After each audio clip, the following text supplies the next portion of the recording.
Hey guys, today on the episode, we have my husband and co-owner of Impact Recovery Center again. We are talking about this theme of teach the teacher and really encouraging and directing guys to go out into the community and help other people. So tune in. Thanks. Welcome to Impacting Recovery Uncensored. I'm your host, Sarah Pritchard, and this is a podcast where we dive deep into real, uncensored truths about addiction, recovery, and everything in between. No sugarcoating and no judgment, just honest conversations that can help make an impact and lift up the solution. So let's get started. Today I'm here with my husband and co-founder of Impact Recovery Center again. Adams, thanks for coming on again. Thanks for having me back. Pass the test. Yeah, just barely. Just kidding. You did great. But something that came up in the last episode was this idea that we're so passionate about at Impact of kind of this like teach the teacher. We touched on it a little bit, and you talked a little bit about it, but I wanted to really focus on that today and kind of what you mean by that.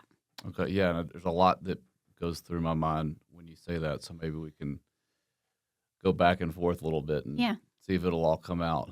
But so I guess,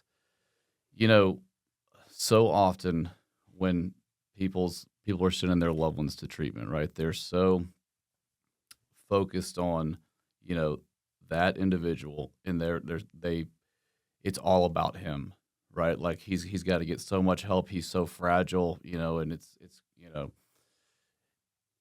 there's never this idea that we need him to walk out this door and be able to go help people. They think that could never happen in a million years, right? Because we're so led to believe that this is such a selfish thing.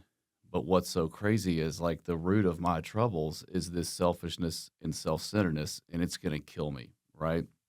So, what we're doing with these guys is taking them through a piece of work, a process where they can have an experience and then be in a position where they can walk out the door and go relay that and take somebody else through it. And until that person gets some purpose in their life, they have no shot, like none, because that's what, the vital piece of this, the life and death piece of this is me helping other people.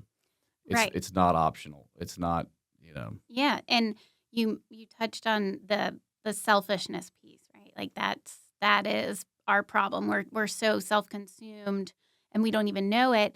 And I hear it all the time when people are like, it's my time to be selfish. And I get what people are saying, but that's not what we're going for here. Yes, it's time for you to kind of stand up and take some action for your life, but it's not a time to be like, it's time for me to be selfish and nothing else matters. And it's really like the opposite. You're going to go through this work and do some stuff to be others centered.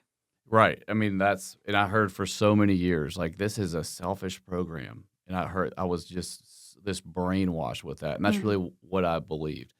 I don't know, where that came from or what they're even talking about, because this whole process is a selfless process. And, that's the solution to my troubles, is helping other people.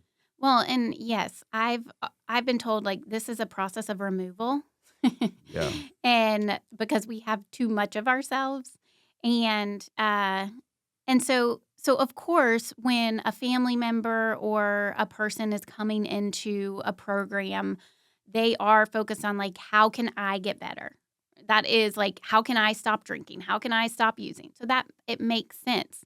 But our goal really is to be like, hey, that's actually, not the problem. And to show them, hey, your life's going to change, but the main thing is you need to go help other people. Yeah, and I mean, this kind of came into my mind when you were talking about that. So whenever we're in this thing, inactive alcoholism, inactive drug addiction. We use this term a lot that we're blocked. What we mean by that is that we're blocked from conscious contact to God, to spirit, right? So nothing can flow through me. And we're all children of God. You, me, right? So if you're a child of God, God's in you, God's in me, and I'm blocked from God. I cannot connect with you. And so often when people are walking in the door, all the relationships, there's all these problems. And the solution to that is waking up, my spirit waking up, me getting connected, and then all of a sudden I can connect with other people. And then that momentum is going to carry for me to get in front of people, spirit moving through me to that next person. And that's how I begin to go through life and actually be able to look people in the eye, communicate with them effectively, feel some purpose. And it carries over into every aspect of my life, family, business, whatever it is. It's all the same stuff. Yeah, and I love that you mentioned being blocked, because that is what happens, and we are unaware that's happening. It's like all this junk has built up over our life, and all these perceptions and ideas and things that have happened to us or in our lives or whatever. We've built this whole just garbage pile around it, and there's no room for our authentic true self to be there, because we're jumbled up with all this junk in our But mind. it's like like when we're in it and going through life like that, like the way for me at least that I moved through life before I recovered from alcoholism and drug addiction was obviously I have all these problems going on. My life's a dumpster fire, but I am consumed with constantly thinking about that dumpster fire, me, all my problems, Right. and all this stuff. And so I am paralyzed from being able to be effective doing anything in life. Yes. And so what this is going to do is put me in a position where I can think more about you than what's going on with me. And that's when things really start to change. Well, yeah. And if you're concerned with your dumpster fire and everything that's going on, you don't have the space to be able to be present and be helpful to somebody else. I mean, that was my experience. If I'm so worried that I'm going to see somebody at the grocery store that I've harmed in the past because of my active addiction that I haven't cleaned up, then I am not present for the lovely lady checking me out who might need a smile or might need to know, how her day's going, or maybe I forget to say thank you. And, that's something that's so small. But if every area of my life is like that, I am completely asleep to this world. And that for me was something I didn't know was going on until I was on the other side of it. Yeah, and really, this is making me think about too, like how in the beginning of this we talked about families, so consumed with their loved one and oh my gosh, they need all this help and it's a crisis, crisis, crisis. They're going through life like that too. Right. They're walking through life only thinking about that person, and they're paralyzed as well. So they can find purpose in helping other family members that are going through the same stuff that have no idea what's going on. And it really is it's all intertwined. Yeah, and I think our goal and mission, we know every single person isn't going to or have the opportunity or for whatever reason is not going to come through impact. So we are encouraging, directing these guys that come through to go out and help to touch the lives of people that are never going to come through our program. And that really is the point of this. Right. To go back to their communities and be a spearhead and a cheerleader for this way of life to help the next person. And get to watch it every day. Then that's what we're trying to do is put cheerleaders out in the world that are having this huge ripple effect and that are properly armed with the facts right. about themselves, that know how to actually help somebody recover, and not because there are so many well-meaning people out there that are trying to help. But if it's not the correct direction, a lot of times it just won't work. Yeah, and I mean that I'm thinking about one person right now. Something's happened recently. This guy has not even been out of our program for a year, and he has been out there on fire helping people that are helping people. His family's having a ripple effect by it, and this guy goes to this really big church in the city that he's from.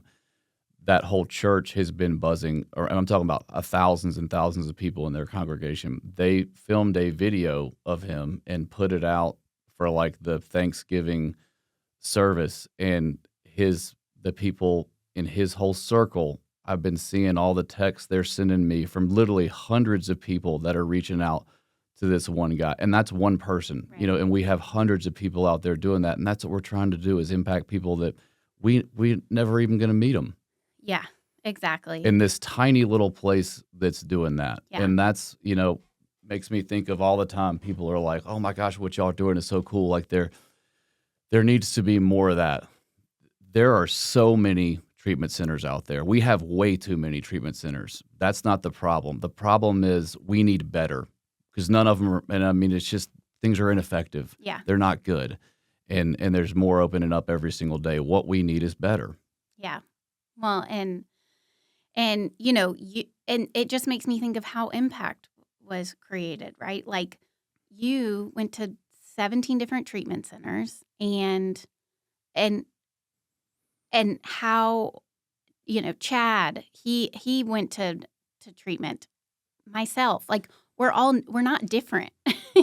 And just from a few people getting sober and living this way of life, a place like Impact was born. And our friend who just got to send out this amazing video for Thanksgiving, that's one person. Just like you said, the ripple effect that has. If we could reach more people, the ripple effect will be huge. And so that really is our goal for what we're doing with this podcast. And, with all of your experience going to all these different places, what was missing? Like what was I'm sure there were different things, but what was the one thing that you really felt was missing? Well, so I mean, and we've talked about this before, but I'm going to try to broadly answer that, and then kind of get into what we're trying to go to with the theme here with this teacher teaching guys to go teach.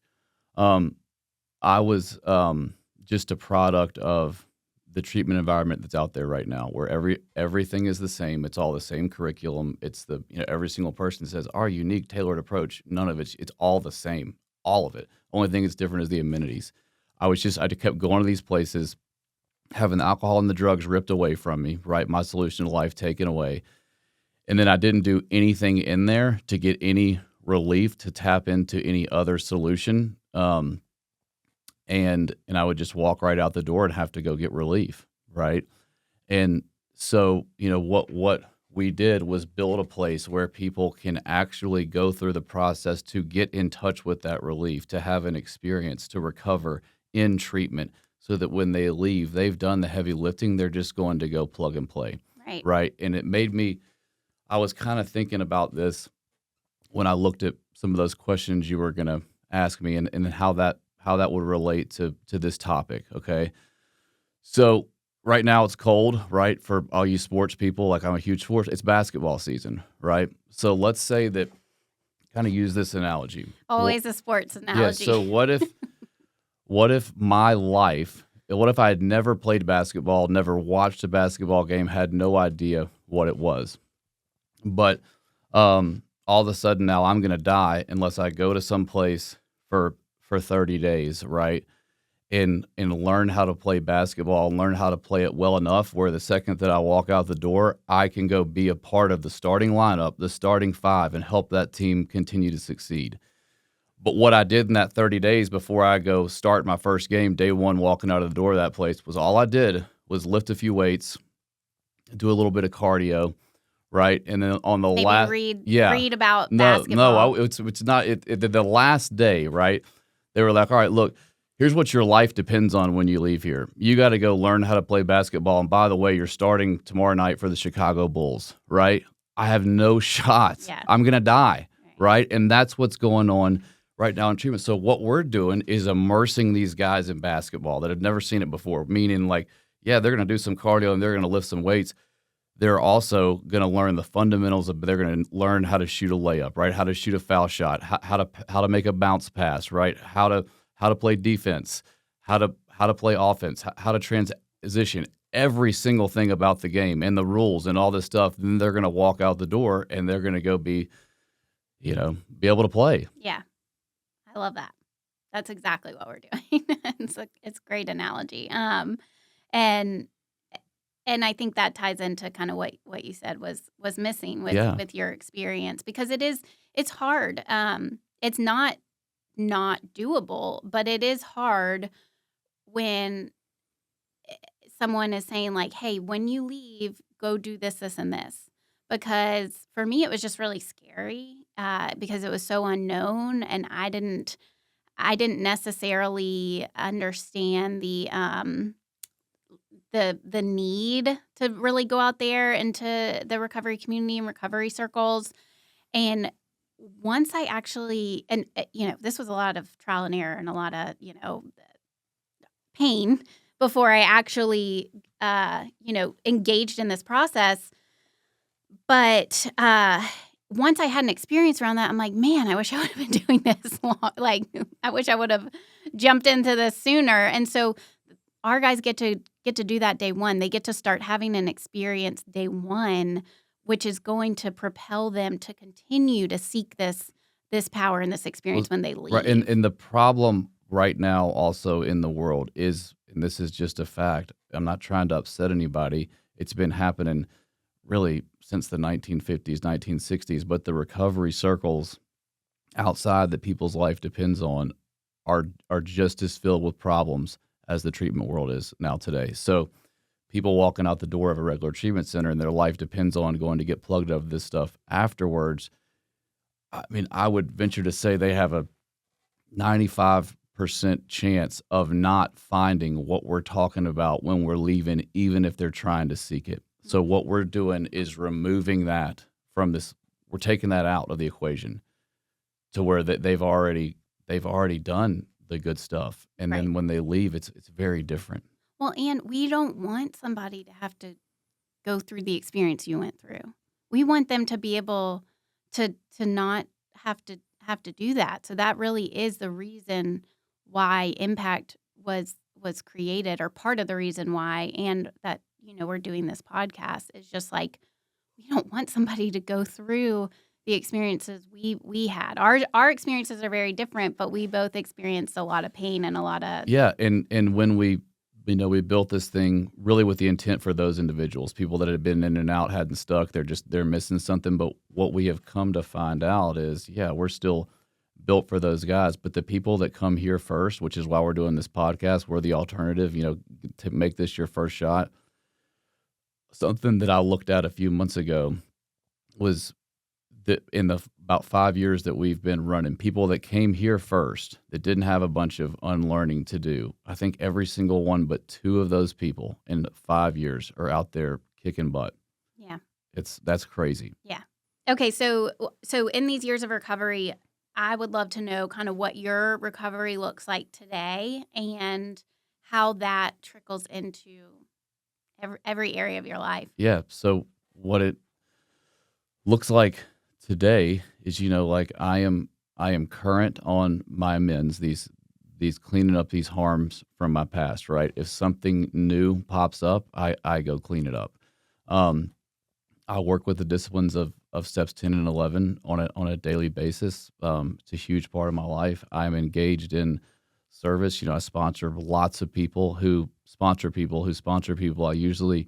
I have kind of like my core of those guys, and I try to take one new guy through the work at a time. I have in these recovery circles we talk about, I have one of those that's my home group, that if I'm in town, I go unless something's preventing me from being there.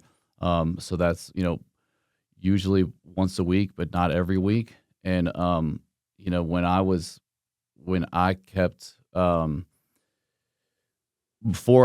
missing this thing for so long, because it was never presented to me, what I thought recovery looked like was just going to a meeting every single day, that that's what treated this thing. We come to find out like it's not. Yeah. It's the steps that treat this thing. And it's important to have a group that I'm connected to, my network of other people that have had a spiritual awakening that are out there engaged in service, so that I have a place there that when new people come in, I can help them. But that's really all that's for. I don't need the meeting. The meeting needs me. Yeah, exactly. And that was what I was going to ask you next, is just kind of like how your recovery today and your life today is different than what you expected Yeah. after leaving these places. I thought it was going to be this like torturous grind, right? That also didn't have any effect produced, because that was my experience when I did what was outlined for me from all those traditional treatment centers.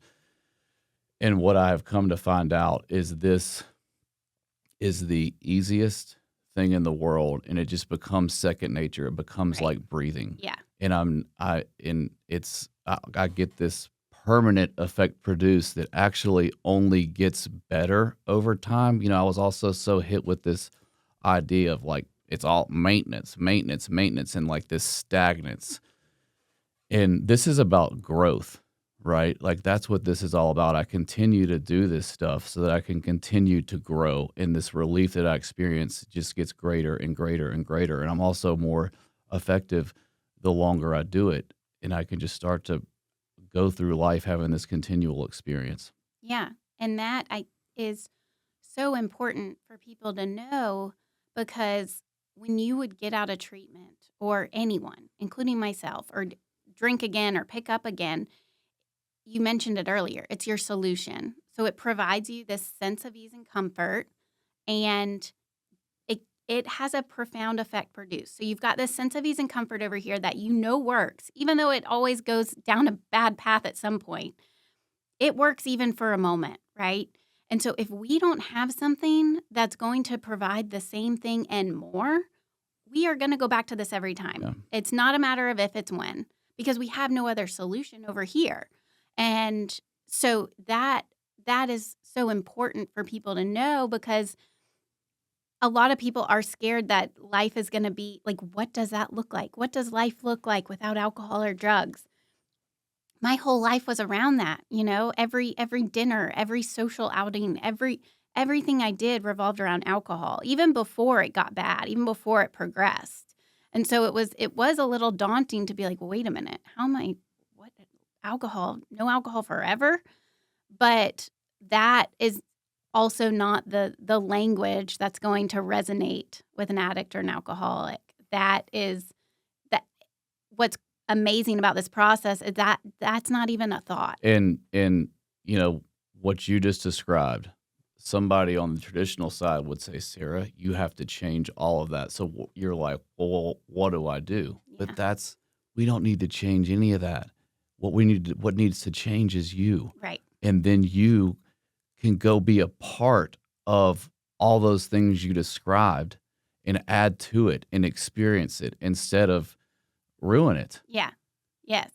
And maybe very early on, I had to put recovery first, right? Maybe change up a little things, a few little things, but not too far after. I mean, I'm talking weeks maybe, and I'm already going back to birthday parties and dinners and doing all these things, because why would we get sober to live this sheltered life? To recluse and be just be by ourselves all the time? It's the whole point of this thing is to go be a light out in the world, not hide from everything. And like what I really enjoy in life is concerts that are really have a lot of drugs, and they're really kind of different, and sports and stuff in the outdoors, and all the people that I do that stuff with. It's a little shady, right? I have more fun doing that stuff now than I ever did when I was, on a bunch of stuff, because at one point it became more about the substances than having those actual experience, which I really do love. Yeah. And now I get to go, do this stuff that I actually love, and it's an authentic, genuine experience doing that stuff around the people that I like. Right. And so, bringing it back to kind of the topic of just treatment and programs in general for families listening. what do they need to watch for or look out for when they're trying to find a place for their loved one? So, and Chad talked about this recently, like, and how we talked about in the beginning of our discussion, like, what are they going to do for you? What are they going to do for the family, right? Is it just going to be some education, right? Are you going to be able to do any work that's going to change your life? And I will be straight up honest with you. In the beginning, when we opened Impact, I used to try to refer people to other places that, really, I don't do that anymore because I don't believe in the work that's going on anywhere else because it's not what we're doing here. It's not that it's bad. It's just that like we have built something that works that is different and there's nothing else like it. And I'm not going to put my name behind something else, right? And I understand not everybody's a fit for us, and that's fine. Just Right. call around until you find somebody you trust.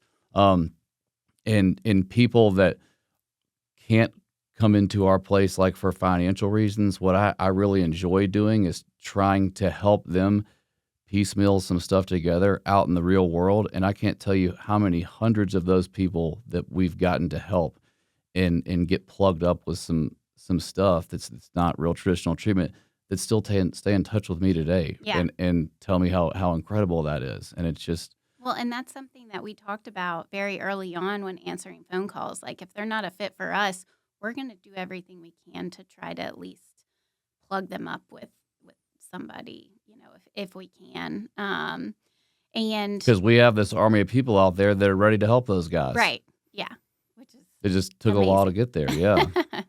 yeah, we got plenty. Well, and it's I think families need. So I was talking to my sister yesterday, and she was talking about when I was going through it, and she was just like, I just didn't know so much. And that's really what I want to get out there and portray and talk about on this podcast is to help families navigate through this stuff because, like you said, it's chaos. They're in the trenches with their loved one, and how to make this a little bit more. I don't know if manageable is the right word, but just to be able to know like whatever they're doing is okay because nobody gets a class in high school or college on how to deal with a loved one that is, chugging out of the vodka bottle in the kitchen at 9 a.m., right? Like nobody knows how to handle that situation. And so, families can get so wrapped up in, and my sister was kind of mentioning this yesterday, like, oh, I shouldn't have done this or I should have done that. It's okay, like because everyone's just scared and they're trying to help. And to know that to just kind of like go with your heart. And you said it, find someone you trust, talk to someone you trust, go with your gut. We say it all the time. What's going to help you sleep at night? Those kind of things when dealing in such a very emotionally charged environment can just give a little comfort to families sometimes, when we're talking to them. Yeah. Well, I guess really the only other thing I was thinking about was when your mom was kind of looking for places for you, do you think there was anything that she wished she knew?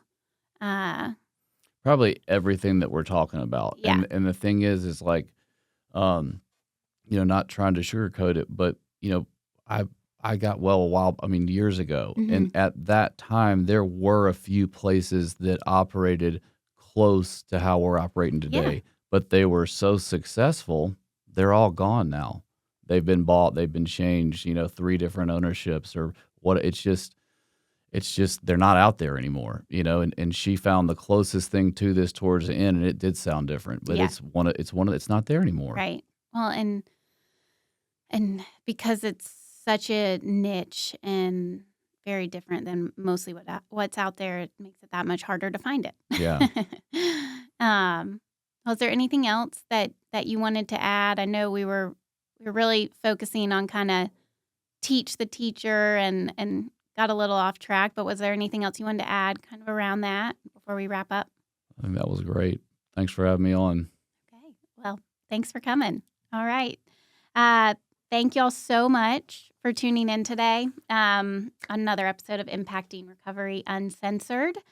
We hope today's conversation has inspired you and opened your mind, maybe even your heart, and given you some hope.